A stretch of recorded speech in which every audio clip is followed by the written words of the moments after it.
Hey folks, welcome to another episode of the Frontier Indica podcast.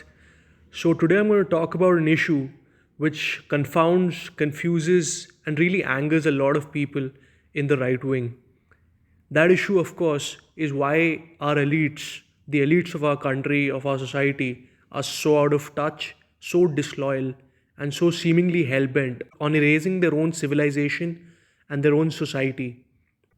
We have all seen how, time and again, many of the most educated, the most wealthy, and the most influential and prominent members of our country and our society have supported copy paste Western leftist ideas and policies. For example, radical feminism, secularism, affirmative action, gay marriage, LGBT propaganda, etc. etc.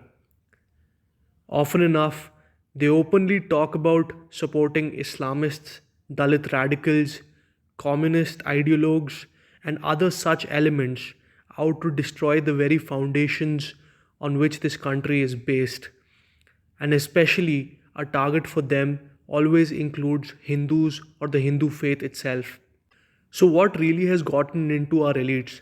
Why do they seem to behave in this very irrational and apparently self destructive way? To begin with, we need to understand that the elites of our population, the really wealthy people I'm talking about here, the really well connected ones, are essentially a rootless cosmopolitan tribe. They do not belong to any particular city, they do not belong to any particular country, they do not even belong to any particular religion or caste, right? They do not care if tomorrow the Indian state, the whole country collapses or there is a civil war which happens. The primary reason for this being that they have more than enough money and prowess to move to safer pastures even before all of the dominoes start falling.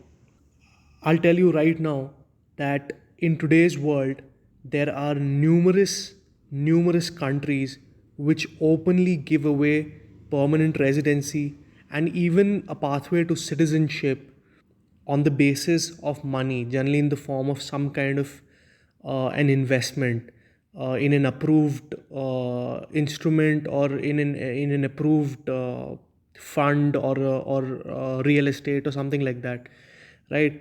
For example, you and your family can get an American green card for as little as $900,000 being invested in a targeted area which has low employment in the US. Similarly, Greece has a program which offers 5-year residency leading to citizenship for a minimum investment amount of just 250,000 euros. And another country, Spain, also offers a golden visa for investors starting at about 500,000 euros. And this is just the financial avenue for the elites to permanently move abroad. Apart from this, obviously, there are many other ways that they can move their families and their wealth outside of India. Since they're so mobile, they don't really need to care what happens to this country, what happens in the future, what happens to the general population. Because, for all practical purposes, this is just a temporary abode for them, where they're running their business, where they are carrying out their daily affairs for the time being. Another reason why they don't feel a deep rooted connection for the land and its culture is language. Many of our elites don't even speak any Indian language in their daily lives and are almost totally immersed in an English language environment. Of course, by this I don't necessarily mean to say that there is anything which is particularly wrong with the English language itself, but I just want to point out that the values and the ideas which they have imbibed come basically from mainstream Anglo American media, and thus they are reflective of an overwhelming progressive bent. This is obviously bound to happen. The third point, which is a little related to the first point, is that the elites often use certain beliefs as status signals.